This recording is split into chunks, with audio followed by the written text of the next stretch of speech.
Good afternoon students, welcome to my new channel AD political classes. बेटा हमने books शुरू की हुई है एमए फाइनल की भारत की विदेश नीति, जिसका हम सेक्शन 2 कर रहे हैं। 1 हमारा कंप्लीट हो चुका है।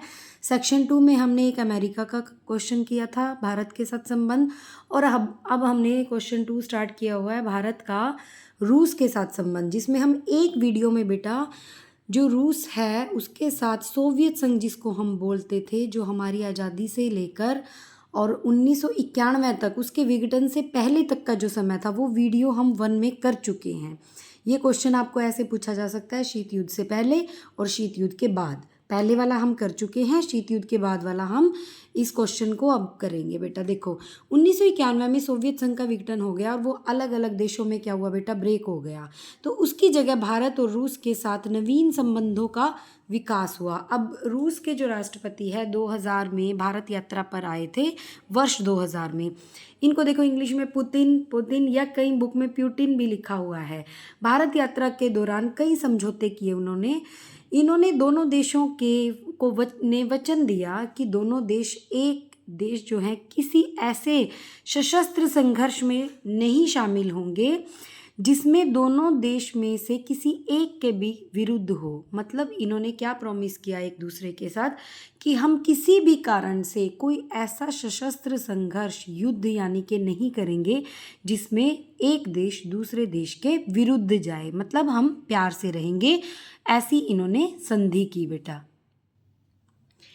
दोनों देशों ने ऐसी संधि और समझौतों पर हस्ताक्षर किए जिससे दूसरे पक्ष की स्वतंत्रता, संप्रभुता और अखंडता या उसके हितों का आघात न हो। मतलब एक तो ऐसी संधि की जिसमें एक दूसरे के विरुद्ध नहीं जाएंगे, दूसरा समझौता किया और हस्ताक्षर किए कि दोनों देश एक दूसरे की स्वतंत्रता, अखंडता और संप्रभुता का सम्मान करेंगे और हितों को, मतलब बेनिफिट को कहीं से भी आघात नहीं पहुंचाएंगे। साथ ही दोनों देशों के नेताओं ने यह भी प्रयत्न किए कि आतंकवाद का सामना करेंगे साथ में मिलकर, और बहुपक्षीय सहयोग किए। बहुपक्षीय सहयोग में क्या किया बेटा कि रूस ने भारत को संयुक्त राष्ट्र सुरक्षा परिषद की स्थायी सदस्य के लिए भी समर्थन दिया। जैसे अभी वहाँ पे जो संयुक्त राष्ट्र संघ है वहाँ पे 4-5 ऐसे देश हैं जो स्थायी सदस्य हैं, लेकिन भारत बने इसका समर्थन सिर्फ किसने किया, रूस ने। जबकि चीन और अमेरिका ने खिलाफ में बोला, उन्होंने हमारा समर्थन नहीं किया। बेटा आगे हम देखते हैं कि शीत युद्ध के बाद जो है वो भारत और रूस के संबंध कैसे थे। अब हम इन किस किस टॉपिक पे बात करेंगे। एक तो रक्षा के संबंध में, एक आर्थिक संबंध में, विज्ञान और तकनीकी सहयोग कैसे रहे हैं, और सामरिक और भू राजनीतिक संबंध हमारे शीत युद्ध के बाद कैसे रहे हैं। शीत युद्ध से पहले वाला हम वीडियो 1 में क्वेश्चन कर चुके हैं बेटा। फर्स्ट पॉइंट रहेगा बेटा, रक्षा संबंध कैसे रहे। देखो, रूस भारत का सबसे हथियार आपूर्ति करता रहा है। मतलब सबसे ज़्यादा हथियार जो हैं हमें किसने प्रोवाइड करवाए हैं, रूस ने। अब ये मेन बातें हैं और बहुत इंपॉर्टेंट है जो मैं कर रही हूँ। अगर आप इनको अपने क्वेश्चन में लिखते हो ना बेटा, आपके नंबर बहुत अच्छे आएंगे, इंप्रेशन अच्छा पड़ता है। ब्रह्मोस मिसाइल का संयुक्त उत्पादन भारत रूस सहयोग रक्षा सहयोग का बड़ा उदाहरण रहा है। कौन सा, ब्रह्मोस मिसाइल।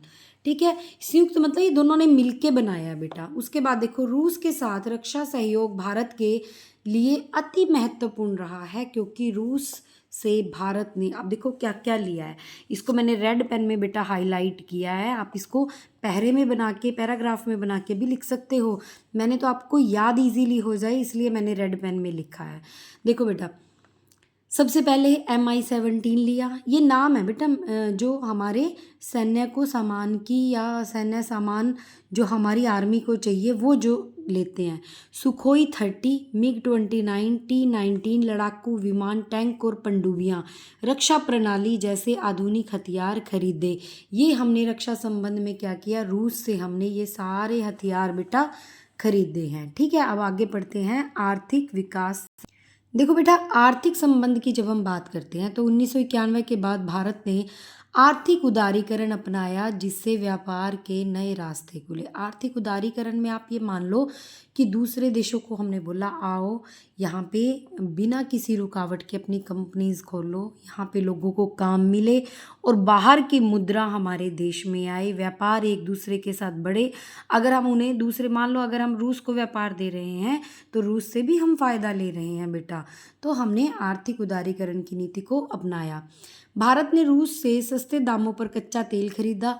धीरे धीरे भारत रूस के बीच व्यापार बढ़ा और खासकर ऊर्जा, तेल और गैस और हीरे के क्षेत्र में। बेटा ये भी इम्पोर्टेंट है, देखो एक तो तेल, गैस, ऊर्जा और हीरे, इस क्षेत्र में व्यापार ज़्यादा हुआ। भारत ने एलपीजी क्या होती है बेटा? लिबरलाइजेशन, प्राइवेटाइजेशन और ग्लोबलाइजेशन को अपनाया जिससे आर्थिक संबंध विकसित हुए। लेकिन अब व्यापार रुपए रूबल में बंद हो गया। पहले जो व्यापार था वो हमारा किस में चलता था बेटा? रुपए रूबल में। मैंने आपको फर्स्ट वीडियो में पढ़ाया है कि उन्होंने हमारी जब स्थिति खराब थी तो उन्होंने कहा कि कोई बात नहीं, हमें व्यापार रुपए में कर लो तुम, जबकि फॉरेन करेंसी में करनी होती है, डॉलर में या रूबल में। लेकिन उन्होंने मना कर दिया और अब इन्होंने ये बंद कर दिया था किसके? शीत युद्ध के बाद, जब सोवियत संघ का विघटन के बाद हमारा व्यापार शुरू हुआ तो इन्होंने कहा कि अब नहीं चलेगी ये, अब आपके हालात ठीक हैं, अब हम डॉलर में व्यापार करेंगे। विज्ञान और तकनीकी सहयोग भी बहुत रहा है बेटा। भारत की रूस ने अंतरिक्ष कार्यक्रम में मदद की। अंतरिक्ष से रिलेटेड जितने भी प्रोजेक्ट है उसमें रूस ने हमारी बहुत मदद की है। जैसे गगनयान मिशन की तैयारी में रूस ने भारत का सहयोग किया। बेटा जैसे कजाकिस्तान और मध्य एशिया में तेल उत्पादन के लिए भारत रूस ने मिलकर निवेश किया। अब इसकी बात बताती हूँ बेटा। कजाकिस्तान और मध्य एशिया के कुछ देश ऐसे हैं जिनके पास तेल तो है, लेकिन देखो बेटा इतनी टेक्नोलॉजी, ये कोई आसान बात नहीं होती। तेल तो है उनके पास, लेकिन उस तेल को निकालने के लिए बेटा बहुत पैसों की ज़रूरत पड़ती है।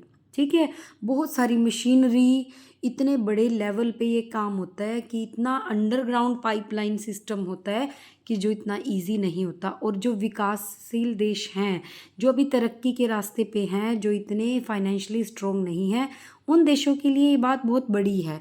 इसलिए ऐसे देश जो कजाकिस्तान या मध्य एशिया के जो इतने डेवलप अभी नहीं हुए, उनमें तेल उत्पादन के लिए भारत और रूस ने मिलकर निवेश किया। इन्होंने पैसा लगाया उस पर और यूएसए का दबाव था किसके ऊपर? रूस के ऊपर। उसके बावजूद भी रूस ने भारत को क्रायोजेनिक ईंधन, जो कि बहुत इंपॉर्टेंट है बेटा, क्रायोजेनिक ईंधन जो रॉकेट और अंतरिक्ष अनुसंधान में बड़ी मदद करता है, वो भी दिया।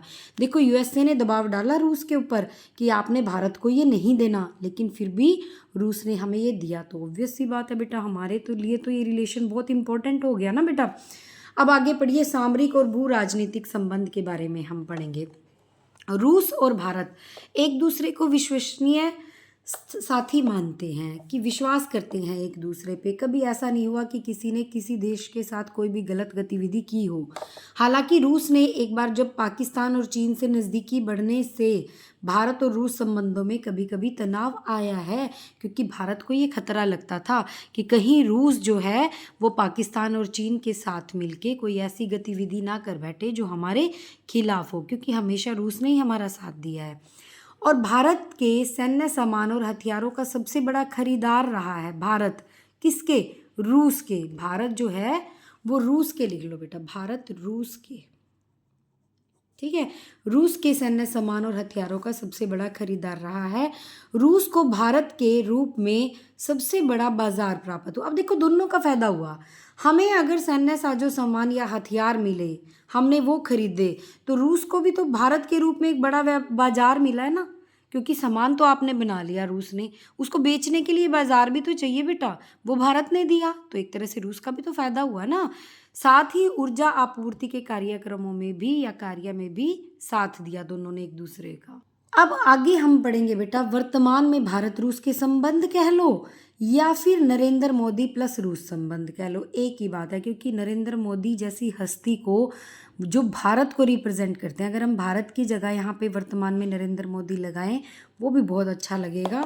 इसको हम दो तरीके से पढ़ेंगे। एक तो पढ़ेंगे कि जब रूस के राष्ट्रपति पुतिन जी ने भारत की यात्रा की 2018 में, एक पढ़ेंगे जब हमारे प्रधानमंत्री नरेंद्र मोदी जी ने रूस यात्रा की 2019 में। आगे देखते हैं बेटा इसको।